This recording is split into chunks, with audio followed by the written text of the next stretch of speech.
Hi, this is Alex for Production Music Live, and today we're here with Gael Hedding. Yes, correct.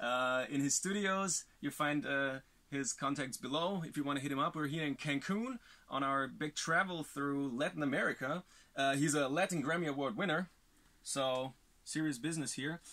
He was at Berkeley, so he knows a lot about music, and that's why he can teach you that it doesn't really matter which DAW that you use. And most of our users, we now use Ableton Live, but it doesn't matter if you use Logic or Pro Tools or Cubase or Fruity Loops. The things are all the same if you know what you do. And today we're going to learn a little bit about parallel compressing. We'll just dive in, and Gael will show us something about it. So yeah, pretty straightforward. This was a hip-hop track that came to me not very punchy, not very wide, and as you may want to make it sound a bit more professional, I directly went into using some simple but effective tricks. So for example, here we've got all the drums, right? Kick, I have got two kicks happening, claps, hi-hat, and cymbals, and they're all routed to through the buses, right? So it's bus B10, right? And down here I've got my drum channel. So let me play that for a second. Let me actually forward. So if I bring down the volume on my drums channel, I'm able to have full control over the drums, right? Then I've bussed this to another channel, which is right here, that says drums compression. And what that allows me to do is to only have drums on that channel. And let me actually bring that so you hear it. And with the Logic compressor, compress the life out of it, right? Not very high ratio, but certainly, you know, you can see the compression that's going on. And really with compressors, it's all about listening. You can take as many screenshots or pictures of a compressor, but in reality, it's about listening and finding what you want to do or the sound you want to get. In this case, I wanted to have a bit more transients happening. And so that's what I have there. Obviously, these drums would not sound nice on their own, but if I combine them with, actually, let me go back. If I combine them with the drums that I already have, I can add some of that oomph to it without losing dynamic range, and that allows the track to still pump. Pinche estilo, compa, estoy un poco loco y no me da pena admitirlo, piensa y dilo que yo soy para tu mente algo muy equivalente lo que pa' tu nene un dildo.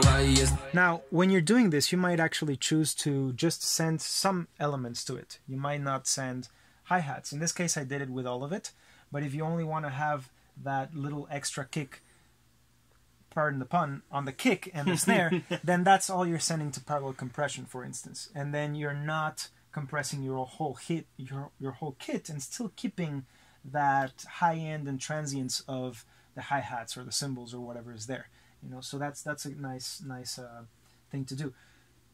But in reality, what gives you the sense of space and pumping, right? Because it's one thing to have the transient hitting you, right? It's another thing to actually feel volume and depth. And here what I did was a really simple trick with the claps, where I've sent the claps to a regular reverb by bussing here. You can see over here, bussing to number 5, which is my just simple big room reverb that gives it the depth, right?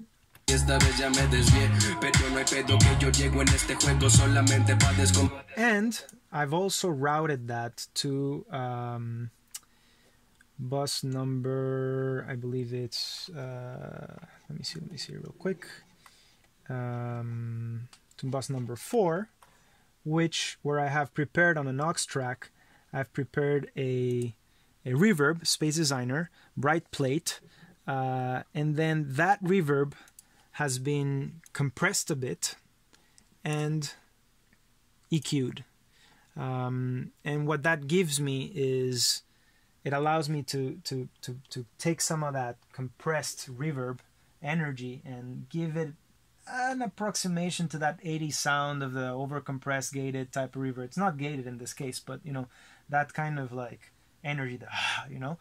And obviously, depending on where that's in the plane, it will make that beat that was originally just small and not very big sound larger and punchier. So very simple stuff. And like we were saying at the beginning, it's not a matter of the tools. You can see all the tools that I'm using right now for this specific mix are right off the box in Logic. I'm not using fancy plugins to achieve the sound. It's really about listening and using some of these creative tools like parallel compression or putting the right amount of reverb or treating the reverb, which a lot of people don't really think about that, right? They'll just putting the reverb as it is, but you can always EQ it a bit or compress it a bit and achieve other effects with it. Can we maybe take it here in the clap sound with and without the plugins so that we hear the difference a little bit? No problem. So here it is.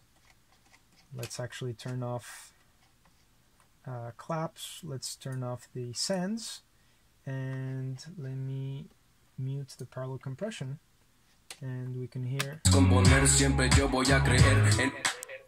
Those were the claps, the way they sounded. And now I'm slowly, as we go, actually go adding the effects. Oh wow, the punch is really hitting you. Yeah, exactly. And then obviously, if we like always, if you just listen to the clap as it is, it's a bit resonant, it doesn't sound great, but it's always a matter of context. You should never spend too much time on a single element. Especially when we do electronic music or music in the box, we tend to focus on the sound of that clap. And if I did that right now, I'd probably go in there and EQ it so it's not resonant.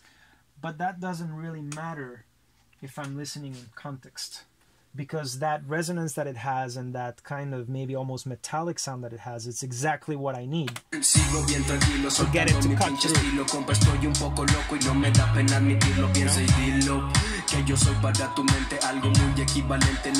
So it's really about making it sound good in context rather than making the clap sound great on its own. So speaking of cutting through, so if the sound cut through to you, you will find the links below to check out this artist and the production of Gael. And if you liked it, take a look at what he does. Letting Grammy speaks for itself, I guess. And yeah, thanks for watching, and check the comments below. Thanks very much. Bye.